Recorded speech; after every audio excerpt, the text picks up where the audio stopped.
Welcome to the True Northing podcast with Kristen and Allison. If you're new to the podcast, welcome.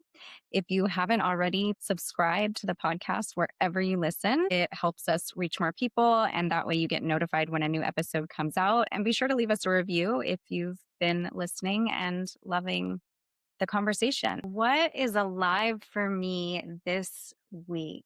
Let's see. I had a very full weekend. And what's alive for me right now is, I think, two things. The first is that truth is love.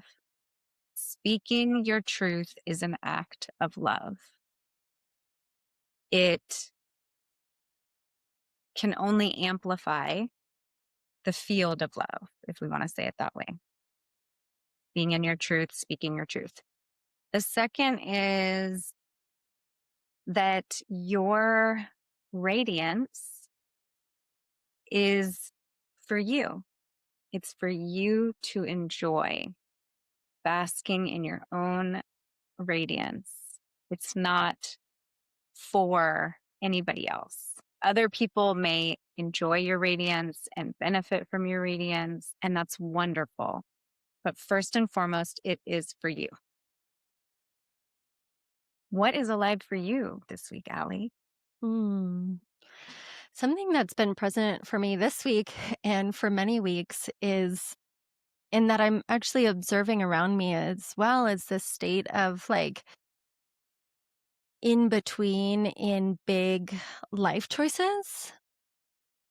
Um, like my family is considering a move, and I thought we would know by now our next step. And there's just quite a bit of unknown. And so it's interesting that that's still present for me is this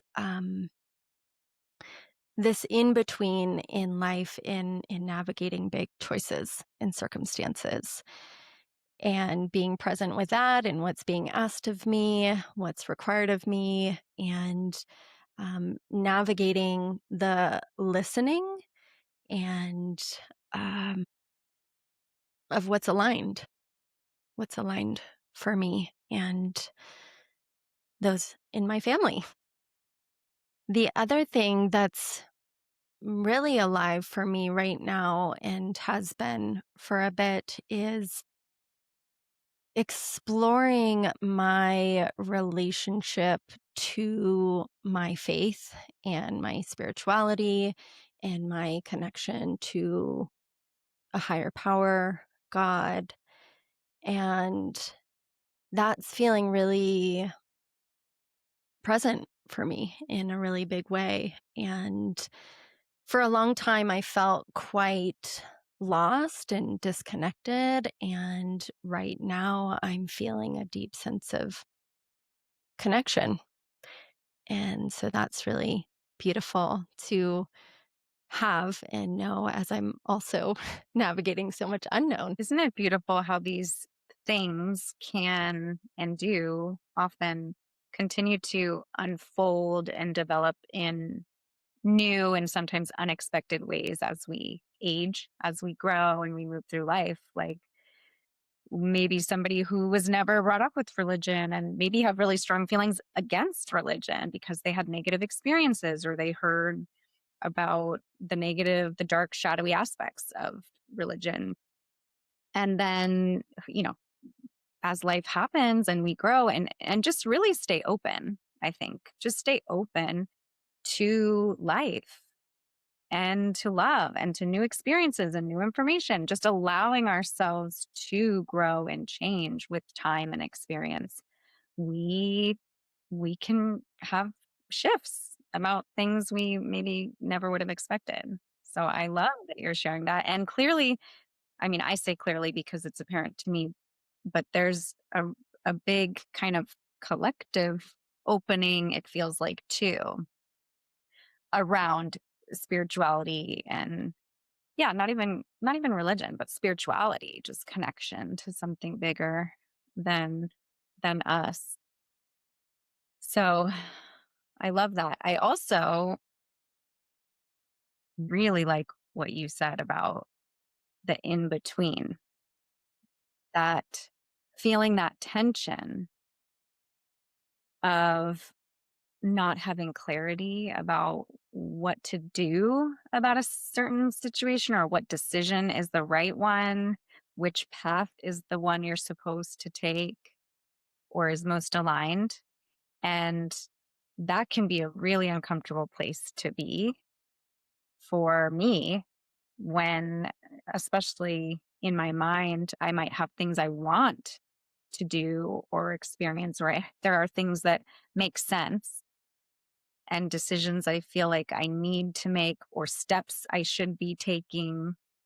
But for whatever reason, it doesn't feel super clear, or I don't, the motivation and the energy behind it isn't really there, or I'm efforting and it's not quite working or landing in the way I want. And so there's so much power in the pause and not forcing yourself to keep moving forward. And I think you said allowing yourself to tune in, to listen, which is really hard to do for me when I'm super busy and running around and, you know, parenting and working and doing all the things. I can really only tune in to the clarity when I create space for quiet and rest and journaling and just like nobody being around, no energy coming in to my field. That's where I get to listen, listen for clarity, which can take a while.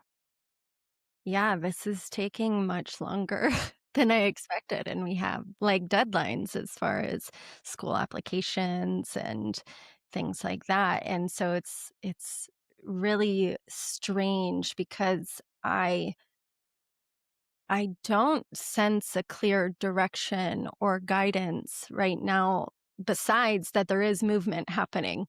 And I'm like, "Okay, where is the movement happening to?" And perhaps we'll stay here, but even with the quiet in the tuning in, I think that's the most confusing part or disorienting part or strange part about this is even with the tuning in, there's not there's not clarity. Crickets. It's crickets, and I'm like, "Okay, well, maybe it's."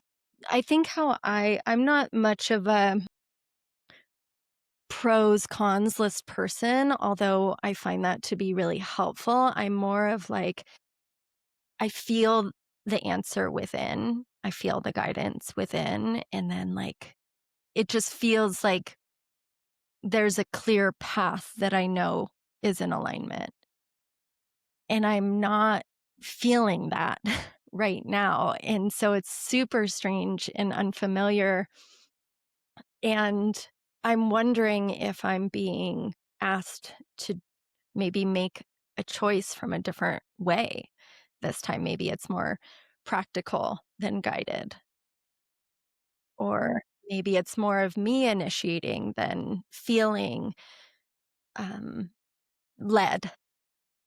So that's also what I'm sitting with, and more to come. More to come. interesting. Yeah, so less of the passive. It's well, I shouldn't say passive, but listening, Hmm. being waiting to be guided, and maybe growth for you is deciding and taking the action and just leaning in without the clarity. Possibly. I think just for how long it's been, my mind is going to different possibilities of what's being asked, but perhaps it's also just timing. Like we have our own mind's timing, and then there could be just something that comes in at the perfect right time that I wished happened sooner, but it happened right when it was supposed to. So just continuing in I guess, the unknown, which it's definitely a strange place to be in the unknown, and for a lot of people, really uncomfortable. Um, and for myself, uncomfortable too, sometimes anxiety inducing, but also I think I've had so many experiences of trying to push the timing or push the knowing, and then no matter if I push or don't push, it comes at the same time anyways. So I think Comes there's to what was that? the right time when it's supposed to come. Yeah. So there's an element of trust and just taking the aligned step as I know it, right? And along the way, getting information. And it's interesting because I know astrologically people have shared with me certain things that I can't remember exactly what they are, but that we are in kind of a time of not clarity of next steps. Like it's a bit more like muddled right now. And personally, I know a lot of people who are navigating big life choices and smaller life choices and not having a clear sense of direction. And so I just find that pretty fascinating to look around and see so many people, at least in my sphere, that are navigating that in all different ways, whether it's um, career or relationship or um, just certain parenting choices, like all different kinds of stuff. It's quite fascinating, and I think we do go through things as a collective sometimes, and we might have different symptoms of what it looks like, but I have observed that sometimes we go through things together. I have observed for myself when there is an external pressure, such as a deadline, I feel more stuck and less clear because then I'm trying to make a decision from a place of fear or need rather than from a place of regulation and ease and desire and truth. The pressure blocks the truth, I guess is another way of saying that. Yeah, I think I agree. And I've been trying to remind myself of like, because the pressure thought or the fear thought comes in, like, well, if we don't know now, then that opportunity might go away. Right. And then I remind myself, well, remember what can happen. Like last minute opportunities can arise at the perfect moment or can be more aligned than anything you could have forced or made happen on your own. So it's a balance. It's a balancing act for sure. But I resonate with that. Pressure or stress can block the knowing or the regulation or the truth, possibly. And so how do you I'm trying to think of there are certain situations like when you want to enroll in a your child in a school. Hmm. There's a very clear deadline that the school has set that is out of your control. How do you remove the pressure in a situation like that? Is it just simply the mindset of you decide to let go of the deadline? If it if it doesn't if the clarity doesn't come by that time, then it wasn't the right path. Or do you start working with the deadline? So you start just going in that direction, taking the steps that need to happen to meet the deadline. And then, if at any point leading up to the deadline or even after the deadline, you feel some kind of clarity and that choice doesn't feel aligned, well, then you have the option of backing out, changing your mind, going a different route. Hmm. I think I mean, deadlines are real. And of course, there can always be a deviation to that, right? Like there can always be maybe something and a spot opens up even when there was a deadline or enrollment wasn't filled or all those kind of possibilities.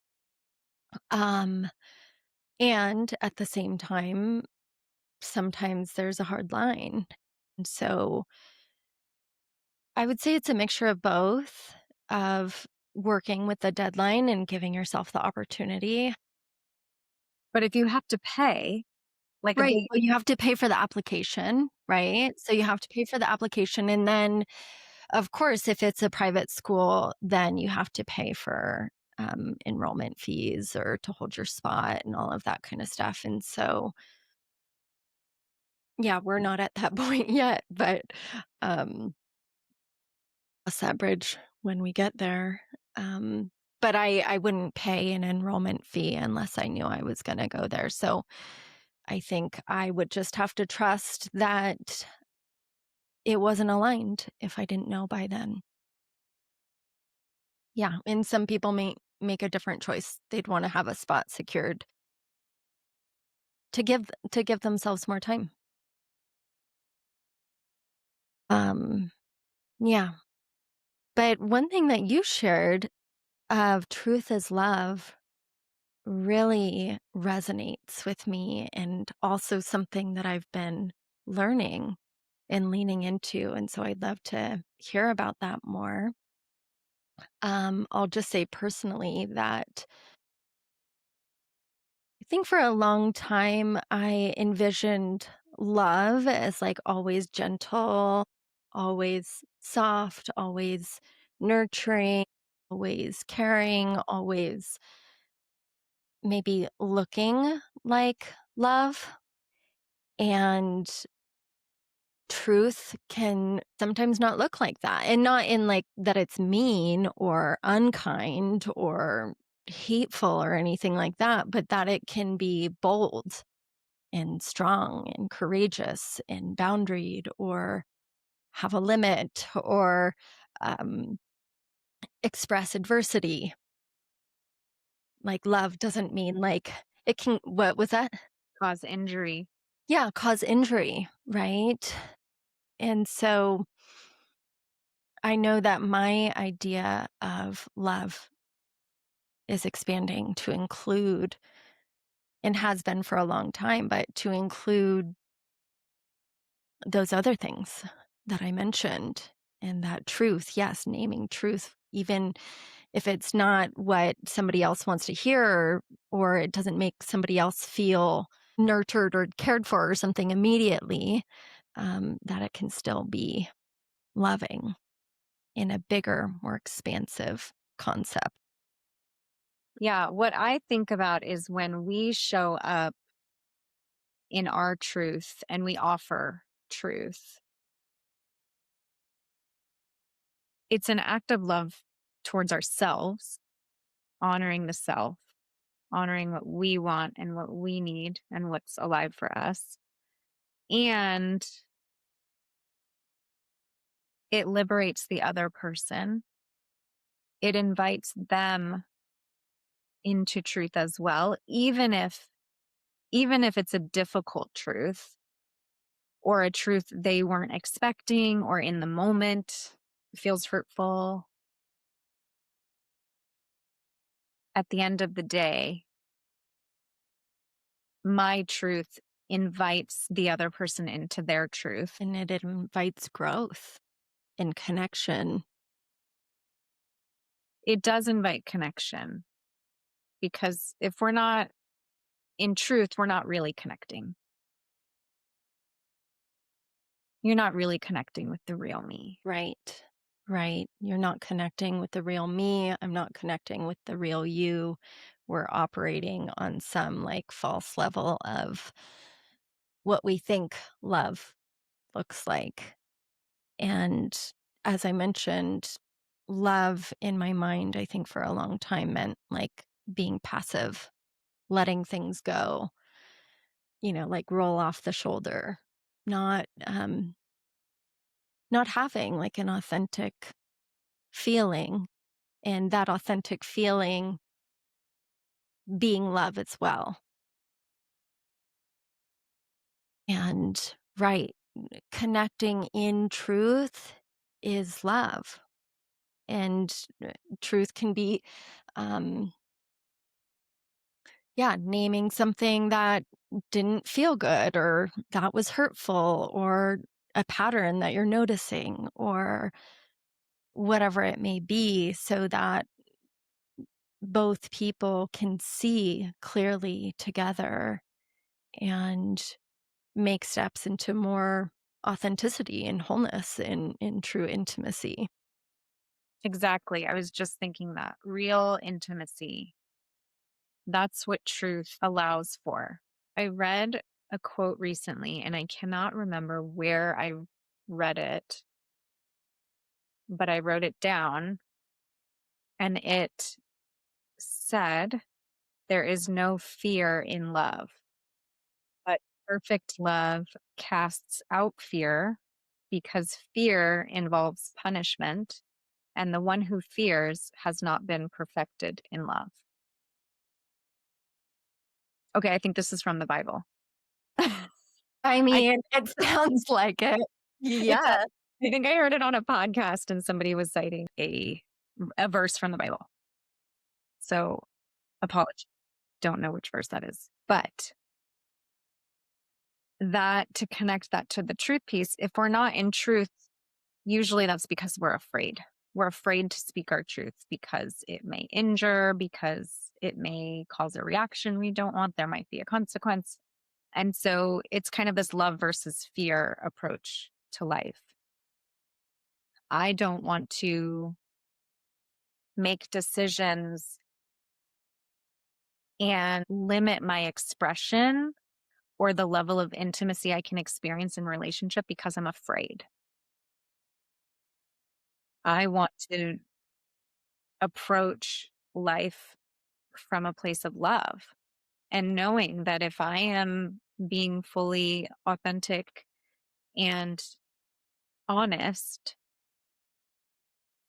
with the intention of connecting and creating more room for love, then that is the way. And disclaimer, yes, we are responsible for the way that we deliver our truth in a way that is respectful and kind and gives the other person dignity. So expressing in a loving way while being truthful. Okay, I'm loving this because this is something I've really been leaning into, is this concept of love and more trust in love over fear.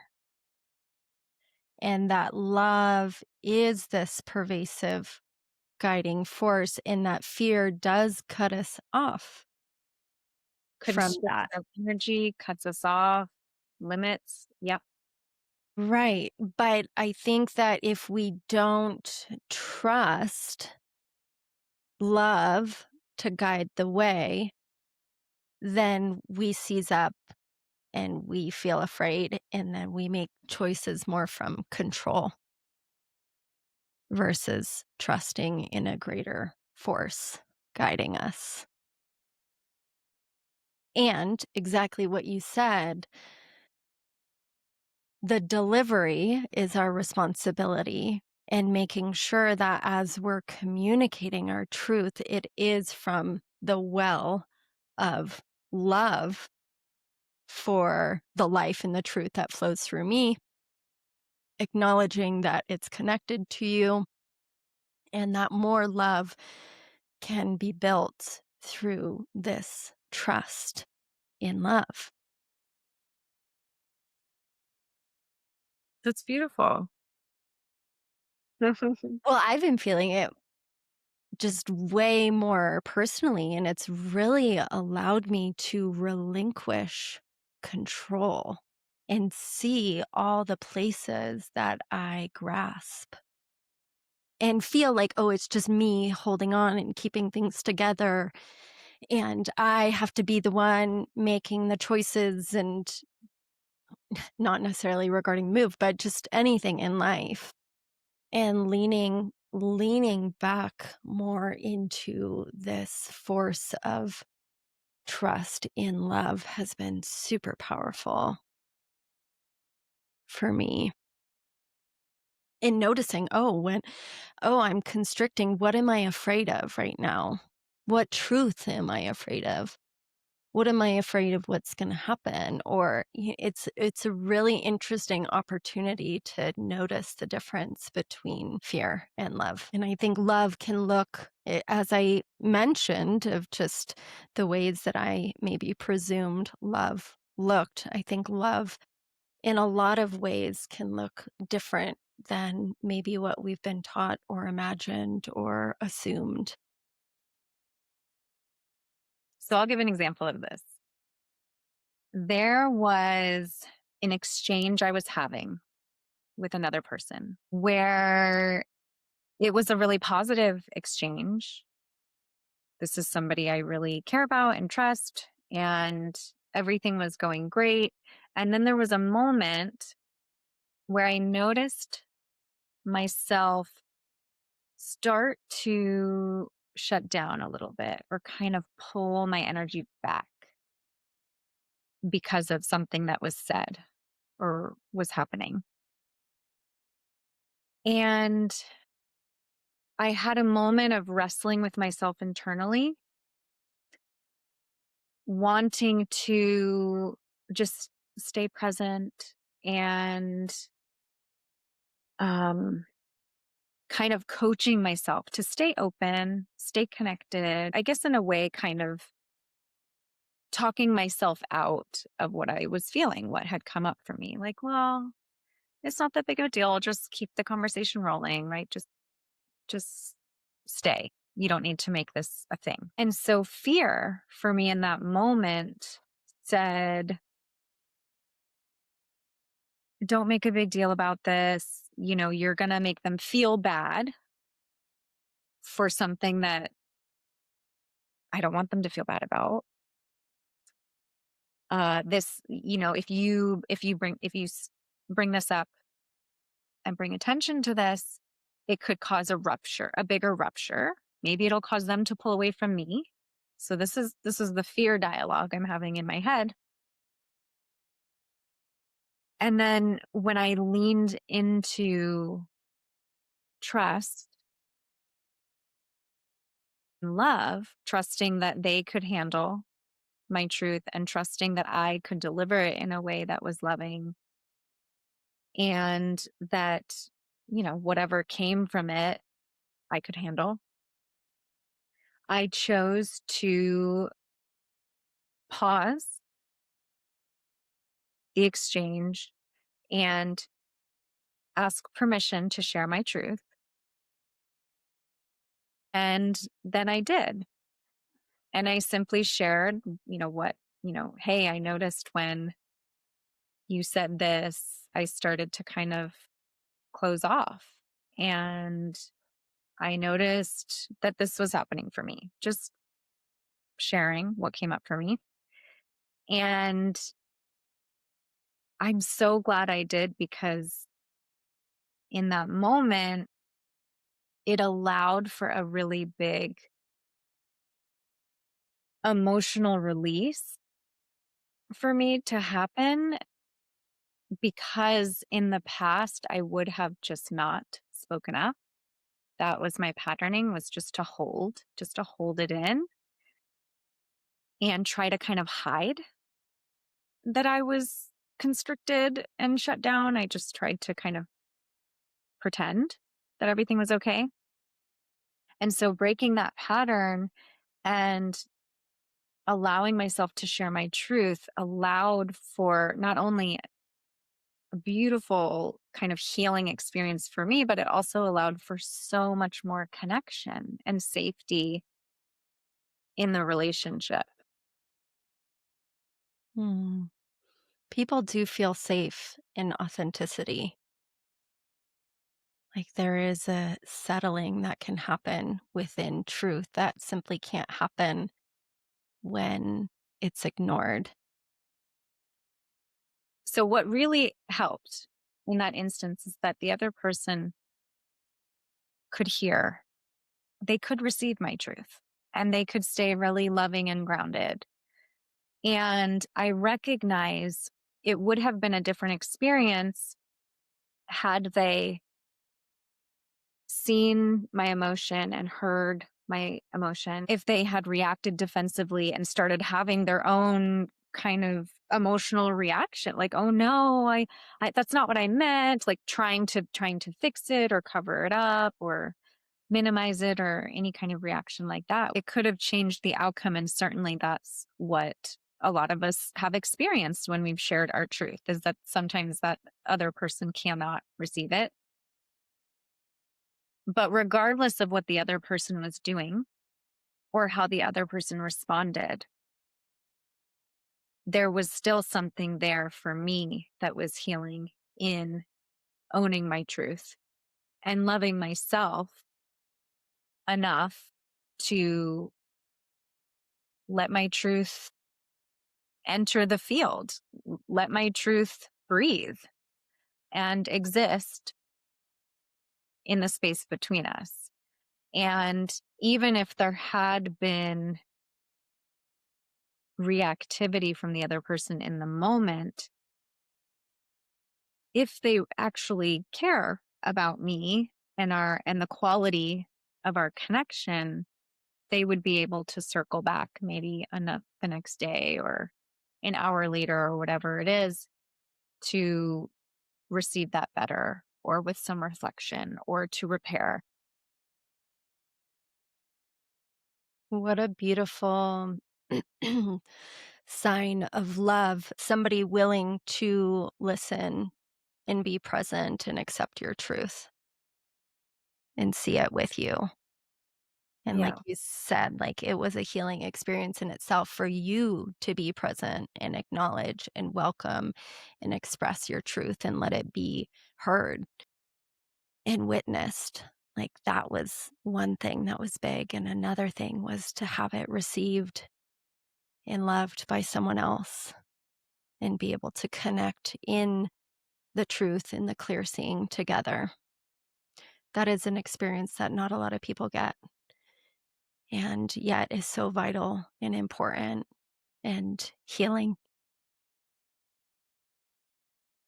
And it's making me just want to really drive home this message of honoring your truth. Do it for you, regardless of how the other person responds. Could be a seed planted, right? For them, maybe in the moment they don't respond in a way that you would have wished, but it's like that that poem, it's like as you liberate your own self, you inspire others to do the same. Like as you give yourself permission to share and be love and be truth and be witnessed, how inspiring for others. And it invites that in as well. Like, let's invite truth here. And even if it's not reflected or held in the moment, who knows what impact that has later on. I love me enough to show up in truth. I love you enough to show up in truth. I love our relationship enough to show up in truth. Planting those seeds. Be your own witness too, right? You deserve a witness. If they can't witness you, witness yourself. Hmm. Yeah. Yeah. Claim it. Own yourself. Yeah. And trust your truth, right? And build that muscle of trust for your truth because that truth is love as you shared with us. And so how beautiful.